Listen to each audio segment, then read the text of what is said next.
This is a difficult subject for me because anytime we're dealing with issues that have to do with human suffering that's carried out de- deliberately by other human beings, it really bothers me to the core.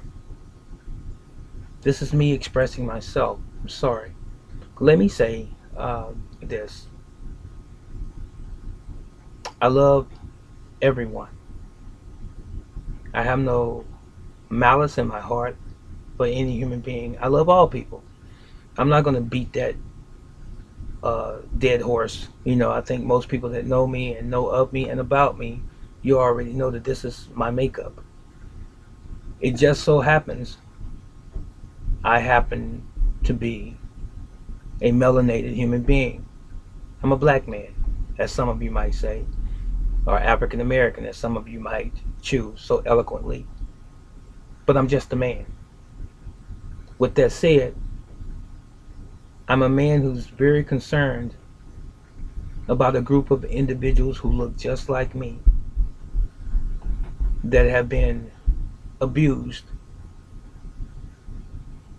ever since we've been on this continent in North America. There's no kind way to put this. We have been abused. There's some stronger adjectives, maybe. I might be redundant and repeat it over and over again, but we have been abused. And what adds insult to injury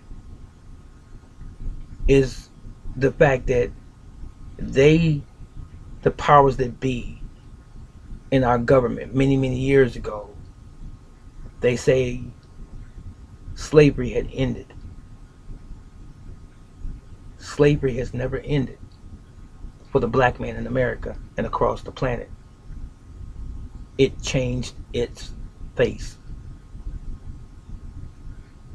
It is administered differently, but it's still slavery. Look at the blighted neighborhoods, so-called black neighborhoods across America. Look at the poverty. I'm not going to say look at the crime rate. Of course there's crime as it relates to black people in America. But as much crime as been touted that black people commit, whites and other ethnic groups commit just as much and even more crime. But the difference is ours is publicized more than the others that commit the most. We have been targeted since day one of us being here in North America. We have been denied rights that are inherent to all human beings, unalienable rights that come from our Creator, not from man. But man, white supremacist men and women, decided we're not going to allow you to have rights. We're not going to allow you as to be equal to us or any other human being. We are going to do everything that we possibly can to keep our foot and our knee on your neck, as Reverend Sharpton said, as it related to George Floyd's killing by a police officer. You see, George Floyd was not the first black man who's had a knee placed on him, holding him down. There have been millions of black men, women, and children who have gone through the same and similar situation that George Floyd did and continue to go through the same thing. This may not be the conversation that you want to hear. This may not be the monologue that you want to experience. Turn me off now and leave. Because the truth does indeed hurt, especially if you are the perpetrator, especially if you are benefiting from the group that chose to be in the 1%, in the group that chose to say we don't matter. You are complicit. When the Almighty created man, we all have the same physiology: heart, lungs, liver, kidneys, brain, body parts, 5 fingers on each hand, toes, 10 toes, bilateral symmetry, made basically the same. The only thing is different than what I just stated was height, weight, ethnic group, where you come from on the planet, and so forth. But fundamentally, we all bleed the same: red blood. Why can't we all see each other, one another, as part of the human family without making a difference because of color, because of ethnicity? Why? You know, this is probably one of those age-old questions. Some of us really don't have the answer, but I'll say this. Whether we have the answer as to why it is the way it is, or we don't have the answer, suffice it to say, it's never going to stop. You cannot legislate against racism and expect your oppressors and those people that hate you to change, because it is innately who you are. It is innately who they are. Let me back up. I did say who you are. I'm not talking to everyone that's watching me. I'm talking to those who just decided they want to troll on this particular channel that might indeed be a racist, that might indeed be a part of the white supremacist faction. I'm talking to you. To all of my other white brothers and sisters, my black brothers and sisters, my Asian brothers and sisters, my Middle Eastern brothers and sisters, my Latino and so forth, all my other ethnic brothers and sisters from across the planet. I'm not talking about you. I'm talking about that one so-called privileged group that thinks that they run the planet. That's what I'm talking about. At the expense and off the backs of black folks. That's who I'm talking about. Now let me move forward. I want you to glean where I'm coming from based on what I've already told you, but I'm talking about primarily the verdict in the murder case of Breonna Taylor. We all know who she is, who she was: a vibrant young black woman who lost her life at the hands of a police officer. We know the story. Louisville, Kentucky. No knock warrant. They were looking for someone. They busted the door open. They were met with gunfire from a man inside. and one of the police officers was struck in the leg. It is stated, and they began to fire into that home, striking Breonna. Sleep in her bed, 6 to 7 rounds, 6 to 7 or 8 rounds into that young lady's body, killing her. Okay? I'm about to leave, but I want you to be a judge. And I want you to use critical thinking. There's only one answer to this. There's not two opinions. There's only one answer to this. But let me preface my conclusion by saying this. How can you take the life of someone accidentally, mistaken identity, misjudgment, whatever your reasoning is? How could you take the life of a human being who can't come back? Breonna Taylor. She can't come back. Her family can never see her again, can never love on her, hug and kiss her again. She can never experience what it's like to grow to be older.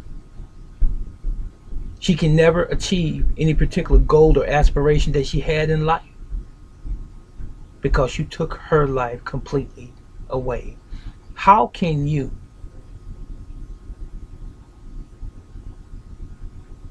stand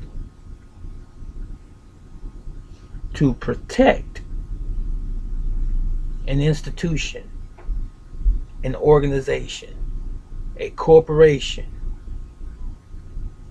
that obviously is guilty of murder?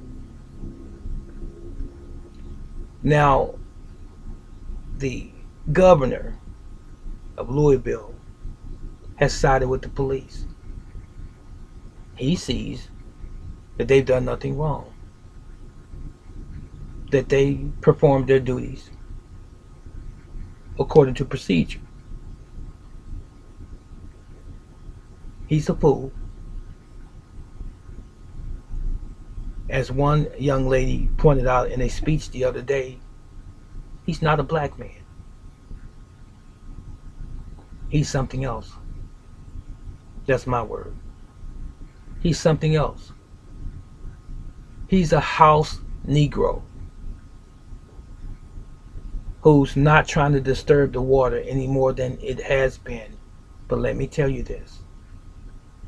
The water has been disturbed. It's been disturbed for over 400 years. And it's going to be a hurricane. It's coming to that. What I think is really, really sad is that you have people who are in law enforcement, men and women, that will not stand up and speak out against all of the police officers across the United States or America that have unlawfully murdered young black men and women, middle-aged black men and women who have gone to court and walked. Now, over the past 20 years, all of the black men and women who have been murdered by police officers, and I'm going to continue to use the term murder, all of the black individuals that have been murdered by police officers over the past 20 years at least, what percentage of them have ever gone to jail or prison? Now, someone say, well, it went to court and this is what the decision was and so on. You fool. What about the court of opinion, public opinion? Forget the term opinion. What about what we have seen with our eyes through video evidence? Some things were so blatant, it doesn't require us go to trial. It's obvious. Case in point, in the Breonna Taylor murder, police officers had no body cams. It was basically the police officers' words against the evidence of a woman being murdered by them. Had no record. And anybody else that happened to be in the vicinity at the time, maybe. But they always have a way of trying to protect themselves when they have done something wrong, when they have been caught. What lie are we going to tell? Oh, it's under investigation. Oh, they are under administrative leave or paid administrative leave. Just a footnote, it's always funny to me that police officers, when they murder someone, they are under paid administrative leave, but when we are arrested and locked up, we don't get paid. We lose our jobs completely. They don't take into consideration, especially if it's a non-violent crime, they don't let you or allow you to go back to your job so you can continue to provide for yourself and your family. You lose everything. But when anything is in question with a police officer, it's administrative leave paid 99.9% of the time. So back to the Breonna Taylor murder. These gentlemen, these police officers, were responsible for taking the life of a young black woman. And here, this past week, a settlement of approximately $12 million was established for the family of Breonna Taylor. As a matter of fact, I believe it's the highest settlement that I've ever recalled being awarded to any family member of a deceased black individual who was murdered by the police. But what's interesting to me even more is the fact that they had a settlement amount before the cops had ever been tried. Go figure. Now, after that, last week, they were all found, of her murder that is, not guilty. And in good fashion, instantaneously, the protests began there, heated even more about the verdict.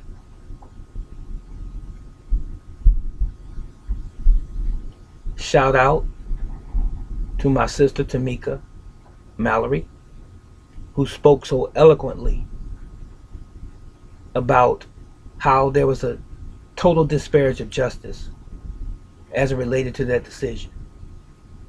I have even heard some excerpts from Taylor's family saying that they want special prosecution for these officers, because it seems like this Louisville issue is so close knit with all of these members of the local government that it may not be fair that all of those people are familiar with one another. And the verdict could have been maybe different if there was an outside interest in the way of a special prosecutor who had no vested interest in Louisville at all. But you know, this is what I want you to think about. They say that the police officers were found not guilty. But ladies and gentlemen, let me ask you this question as it relates to this and every other murder of black folks over the past 10, 20 years. Walter Scott and Philando Castile, Eric Garner, Freddie Gray, Tamir Rice, and the list goes on. Sam Dubose. If the police officers were actually not guilty, then why did you settle any amount of money to the family? Why did you award any amount of money to any of the families of those that have been killed by police officers if the police officers were innocent? You see, in my way of thinking, if the police officers are actually innocent, then you wouldn't pay any money out because you have conclusive evidence to show that they're innocent. You just don't throw money at people and then decide on the back end, oh, the officers have performed within the guidelines of their duty and they are not guilty. But you paid millions to the families. Let me educate you on something. Did you not know that behind closed doors, oftentimes more so than not, in cases such as this, when the police department is caught with their hand in the cookie jar, they've been busted on video, on audio, by documentation, and so forth. As far as them abusing anyone in the general public, especially those that are black, African American. They make those people who are receiving those millions of dollars waive their rights to come back and sue them later on if they accept that money. That's a fact. In other words, it's hush money.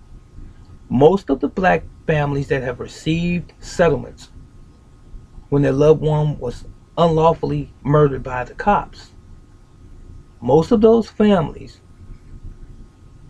are given a gag order. You can't come back out and sue us anymore. You can't come back and have this retried again if you're going to take this money. That's how they keep stuff down. So, it's interesting again. You announce before the cops even go to trial, you announce the settlement of $12 million to her family, Breonna Taylor's family. And then the cops go to trial after that. Use your critical thinking caps today and ask yourselves why. Why would you pay someone millions of dollars, or the family of someone millions of dollars, if the police officers were actually innocent? You see, the system knows what it's doing, and the system is corrupt. This is Brother Teacher. I hope you can stomach what I just said. And as I've been told in time past, the truth hurts, doesn't it? What do you think?